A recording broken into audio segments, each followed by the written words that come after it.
Algo masivo ha entrado en el Mediterráneo y los guardianes de la revolución están ahora en modo de pánico total. El 11 de mayo, la mesa diplomática entre Estados Unidos e Irán colapsó por completo. El cuerpo de la Guardia Revolucionaria Islámica, pensando que había encontrado su oportunidad, intentó amenazar a las fuerzas navales de Estados Unidos en la región. Activaron sus sistemas de defensa aérea. Desplegaron sus mini submarinos en posición de ataque contra la Marina de los Estados Unidos. Llevaron a sus comandantes a búnkeres subterráneos. Pero Washington respondió no con palabras, sino con un enorme submarino nuclear estacionado en la entrada del Mediterráneo. El 11 de mayo, el submarino de misiles balísticos clase Ohio USS Alaska emergió frente a cámaras civiles y realizó una visita al puerto de Gibraltar. Y este movimiento sorpresa de los Estados Unidos está evolucionando la guerra en la ecuación de Hormuz hacia una dimensión completamente diferente porque el momento no es una coincidencia. El día que el submarino llegó a Gibraltar, el presidente Trump había calificado la propuesta de negociación de Irán como totalmente inaceptable. En el momento en que los canales diplomáticos se bloquearon, una plataforma con capacidad nuclear apareció en la boca del Mediterráneo. No se hizo ninguna declaración amenazante, no se celebró ninguna conferencia de prensa, simplemente estaba estacionado allí para que todos lo vieran. En disuasión estratégica, esto se llama la doctrina de intimidación silenciosa. No le dices al otro lado lo que se hará, simplemente muestras lo que se puede hacer.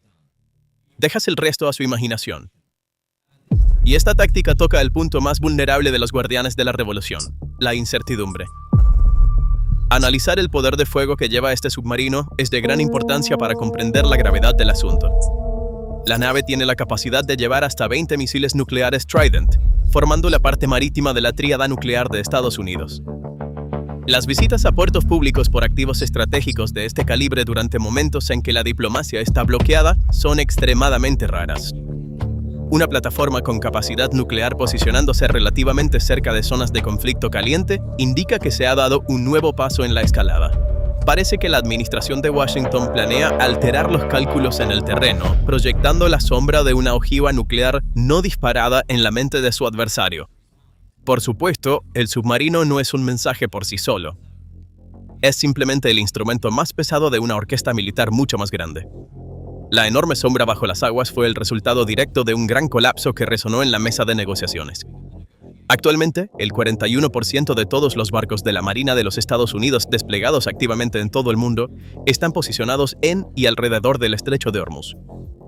Según el análisis de Stars and Stripes, más de 27 buques de guerra estadounidenses están en la región, 2 grupos de ataque de portaaviones, más de 10 destructores, 2 buques de asalto anfibio de la Marina, 3 buques de combate litoral y cientos de aviones de combate, más de 16,000 marineros y marines, la mayor concentración de fuerzas navales estadounidenses vista en una sola región desde la Segunda Guerra Mundial.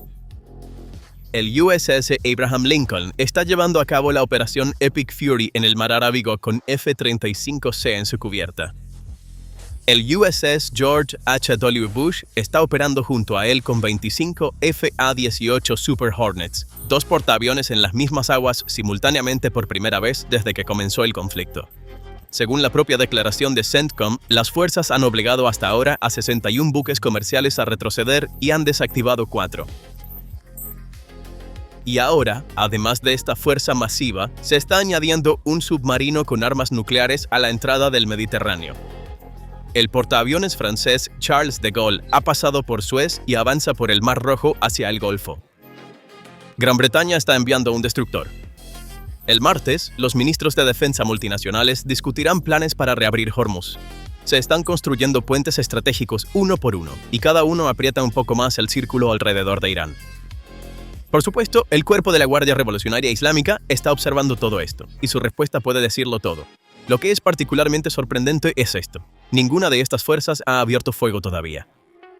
No se ha lanzado ninguna nueva operación, pero todas estas plataformas se desplegaron en la misma región al mismo tiempo dentro de la misma semana. En terminología militar, esto se llama acumulación de fuerzas, y generalmente es o el presagio de una operación importante o una herramienta de bloqueo psicológico destinada a quebrar la voluntad del lado opuesto.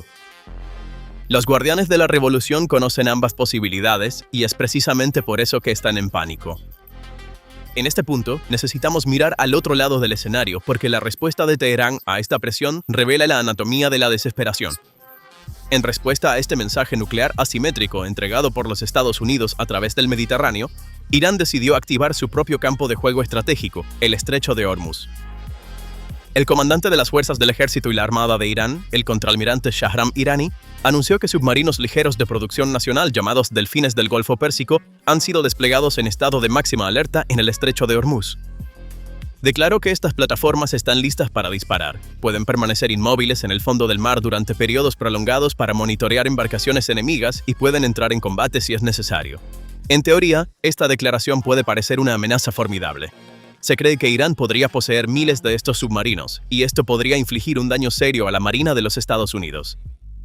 Sin embargo, desde una perspectiva realista militar, comparar la flota Ghadir con un submarino de clase Ohio o los enormes destructores de la Marina de los Estados Unidos no es diferente a comparar un bote de remos con un buque transoceánico. Pero mientras los ojos del mundo están fijos en las aguas del Mediterráneo y el Estrecho de Hormuz, este enorme enfrentamiento naval es solo la punta del iceberg. El poder naval es solo la mitad de la historia. Los desarrollos realmente alarmantes están ocurriendo en el aire. Los bombarderos furtivos B-2 Spirit están siendo recargados con municiones en la base de la Fuerza Aérea Whiteman en Missouri. Cada uno puede llevar 2 GBU-57 de 14 toneladas en sus compartimentos internos. La bomba convencional más grande del mundo. Un monstruo capaz de penetrar 60 metros de profundidad. Estas bombas fueron diseñadas para atacar las instalaciones nucleares subterráneas profundas de Irán y las ciudades de misiles, y las reservas han caído a niveles críticos. La Fuerza Aérea de los Estados Unidos otorgó a Boeing un contrato de reabastecimiento de emergencia por $62.550.000. Nuevas bombas están siendo producidas. Los B-1B Lancers están siendo recargados con GBU-72 en bases de la región. La nueva generación de bombas rompe búnkeres de 5.000 libras que nunca han visto combate, como analizamos anteriormente. Estas bombas han colapsado los túneles costeros de Irán y más están en camino. Los B-52 Stratofortresses continúan erosionando la infraestructura logística de Irán con misiles de crucero y municiones convencionales. Y un análisis del Instituto Hudson destaca un cambio crítico en la operación. Estados Unidos ha pasado de usar los costosos misiles de crucero Tomahawk a las más económicas JDAMs, bombas de precisión guiadas por GPS. ¿Qué significa esto?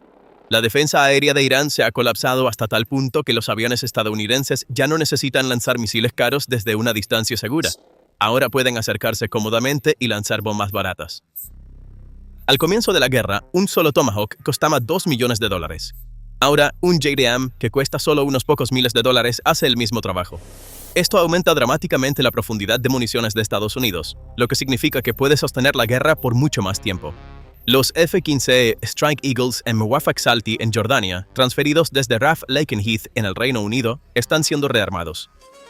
12 F-22 Raptors en la base aérea de Ovda en Israel, la primera arma ofensiva desplegada en Israel en la historia de Estados Unidos, continúan proporcionando un paraguas de superioridad aérea. 14 aviones cisterna en Ben Gurion proporcionan el alcance para que los aviones de guerra estadounidenses lleguen a Irán.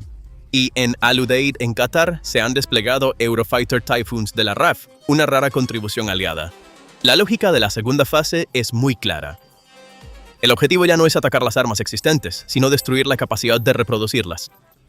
Fábricas de misiles, instalaciones de producción de drones, cadenas de suministro de componentes, la red logística del cuerpo de la Guardia Revolucionaria Islámica, todos son objetivos. Israel ha atacado más de 100 instalaciones de producción del régimen en las últimas 24 horas. Aviones de transporte de armas pertenecientes a la Fuerza Quds del Cuerpo de la Guardia Revolucionaria Islámica en el aeropuerto Mehrabad de Teherán han sido destruidos. Imágenes satelitales muestran 17 aviones dañados. 10 de las 18 bases aéreas de Irán han sido atacadas. Las pistas de aterrizaje están llenas de cráteres y los refugios reforzados han colapsado. A pesar de toda esta destrucción, Irán no se ha rendido y sigue luchando. Y las capacidades asimétricas a su disposición están desafiando verdaderamente a Estados Unidos. ¿El mayor problema? Subterráneo. Las ciudades Imad de Irán, enormes sistemas de túneles excavados a cientos de metros de profundidad en las montañas. Los lanzadores móviles de misiles se desplazan a lo largo de sistemas ferroviarios, emergiendo de la entrada del túnel para lanzar, y luego regresan al refugio. Algunas de estas instalaciones están más allá de la capacidad de penetración de 60 metros del GBU-57, a 200 a 300 metros bajo el granito, y es posible que Irán haya profundizado aún más estos túneles tras el ataque de medianoche. Según Bloomberg, a pesar de una semana de intenso bombardeo, no se ha observado una disminución significativa en el número de lanzadores de misiles balísticos activos de Irán, y Irán continúa atacando a los países del Golfo. El 16 de marzo, Arabia Saudita anunció que había derribado 60 drones iraníes. Un depósito de combustible cerca de Dubái fue atacado. Qatar interceptó 2 oleadas de ataques con misiles. Un ataque con drones marítimos a un petrolero a 800 kilómetros del estrecho en Kuwait. Las fronteras geográficas del conflicto se están expandiendo. Circulan afirmaciones de que 3 cazas Typhoon kuwaitíes fueron destruidos en la base aérea Ali Al-Salem. Estados Unidos no está gestionando esta guerra desde una distancia segura. Sus propias tropas también están en riesgo. Irán también ha comenzado a apuntar a los aviones cisterna KC-135. Según el análisis de Kuwait, 5 aviones cisterna fueron dañados en la base aérea Príncipe Sultán en Arabia Saudita, un golpe que impacta directamente las capacidades de reabastecimiento aéreo de Estados Unidos. Sin aviones cisterna, el alcance de las aeronaves se reduce, el número de salidas disminuye y el ritmo de las operaciones se ralentiza. Esto es precisamente lo que Irán busca, atacar la columna vertebral logística de Estados Unidos. Encontrar lanzadores móviles escondidos en 1.600.000 km² es como buscar una aguja en un pajar. Sheikhzad dice: el volumen de misiles reflexivos ha disminuido en un 90%, pero Irán sigue lanzando misiles sobre todo el Golfo. Esta contradicción es significativa. Una vez que se agoten las municiones de Irán, los lanzadores pueden quedar en silencio, pero si pueden reabastecerlas, continuarán. El objetivo de la segunda fase es precisamente eliminar esta capacidad de producción. A pesar de este poder masivo, Estados Unidos enfrenta serios desafíos, e ignorarlos no es análisis, es propaganda. Aislamiento. Japón, Australia, el Reino Unido y Francia se negaron a unirse a la coalición de Hormuz. España cerró las bases de Rota y Morón. La OTAN declaró: esta no es nuestra guerra. Estados Unidos está llevando a cabo esta operación en gran medida por su cuenta, con apoyo limitado de Israel y Arabia Saudita. Y los estados del Golfo ya habían restringido el acceso de Estados Unidos a su espacio aéreo y bases antes de la guerra por temor a represalias iraníes. La brecha del Pacífico. Temer el 41% de la Marina en el Medio Oriente significa dejar la puerta abierta a China en el Pacífico. El peor escenario del Pentágono. ¿Qué pasa si China interviene en Taiwán mientras Estados Unidos está involucrado en una guerra con Irán? Esta tensión estratégica es el factor clave que determina cuánto tiempo se puede sostener la operación. La resistencia del Ford, un despliegue de 11 meses no visto desde Vietnam. La tripulación está exhausta. Cuando Bush llegue, el Ford podría ser retirado para descansar, pero la capacidad disminuye durante la transición, y el despliegue de Bush en la región tomará otros 10 a 12 días. La profundidad de municiones, las existencias de GBU-57 son críticas. La flota de B-2 es pequeña. Los Tomahawks no son ilimitados, cada uno cuesta aproximadamente $2 millones. Estados Unidos está tratando de reducir costos cambiando a Shaddams más baratos, pero esto solo es posible porque las defensas aéreas han colapsado. Si Irán puede reconstruir sus defensas aéreas con la ayuda de Rusia o China, la ecuación cambia. Y la geografía de Irán, 1.600.000 km², las montañas Zagros, túneles profundos. Encontrar cada lanzador móvil es casi imposible. Estados Unidos puede destruir objetivos fijos, pero eliminar objetivos móviles y ocultos es mucho más difícil y mucho más caro. La pregunta más frecuente: ¿lanzará Estados Unidos una operación terrestre? Una invasión a gran escala es extremadamente improbable. Si es así, la fuerza en la región es suficiente para ataques punitivos, pero carece de la logística para operaciones terrestres, aunque las operaciones limitadas son diferentes. La llegada del MEU a la región es una señal. El escenario de la isla Karg podría estar sobre la mesa, una isla aislada, sus defensas en gran parte destruidas, un punto estratégico por el cual fluye el 90% de las exportaciones de petróleo de Irán. El 13 de marzo, la isla fue bombardeada, pero las instalaciones petroleras fueron perdonadas. Una unidad expedicionaria de Marines realizando un desembarco anfibio en Karg para asegurar la isla, un movimiento quirúrgico que cortaría completamente los ingresos petroleros de Irán, no una invasión a gran escala, pero estratégicamente devastador. Por otro lado, las fuerzas terrestres podrían ayudar a ampliar las opciones para lograr estos objetivos, pero también conllevan riesgos significativos. Sin embargo, la gran mayoría de las lesiones fueron leves. La estrategia de Estados Unidos es clara: bombardeo de desgaste. En la segunda fase, el objetivo no es destruir la capacidad de combate de Irán, sino su capacidad de reconstrucción. fábricas de misiles, instalaciones de producción de drones, cadenas de suministro de componentes, la red logística del cuerpo de la Guardia Revolucionaria Islámica, todos son objetivos. Sin llevar a cabo una operación terrestre, el objetivo es paralizar permanentemente la capacidad militar del régimen mediante presión sostenida desde el aire y el mar. Cuando Bush tome el mando, comenzarán operaciones simultáneas desde 3 direcciones con 3 portaaviones. El Ford puede ser retirado para descanso, pero Bush tomará el mando. El escenario de Karg con la MEU podría hacerse realidad. Los B-22 continuarán atacando instalaciones subterráneas profundas y abrir el estrecho de Hormuz, probablemente el objetivo más desafiante de esta guerra, requerirá una operación naval y costera integral. Para asegurar el estrecho de Hormuz, toda la capacidad de defensa costera de Irán, los túneles de misiles, las bases de lanchas rápidas, los puntos de lanzamiento de drones y las estaciones de radar que analizamos previamente deben ser eliminados sistemáticamente. Las minas deben ser despejadas, y hemos detallado cómo Estados Unidos enfrenta serios problemas de capacidad en este sentido. Y mientras Irán ataca, se redistribuye. Esta es una guerra de desgaste, pero en el mar, Israel dice al menos 3 semanas más. Trump dice que terminará pronto. Irán dice que nos defenderemos el tiempo que sea necesario. La verdad probablemente esté en algún punto intermedio. Estados Unidos tiene el poder de destruir las capacidades convencionales de Irán. Ha demostrado esto, pero no puede eliminar completamente la geografía de Irán, su determinación asimétrica y sus capacidades subterráneas. Y no son las armas las que determinan las guerras, es el tiempo, la determinación y el costo. ¿Y quién está dispuesto a pagar qué precio?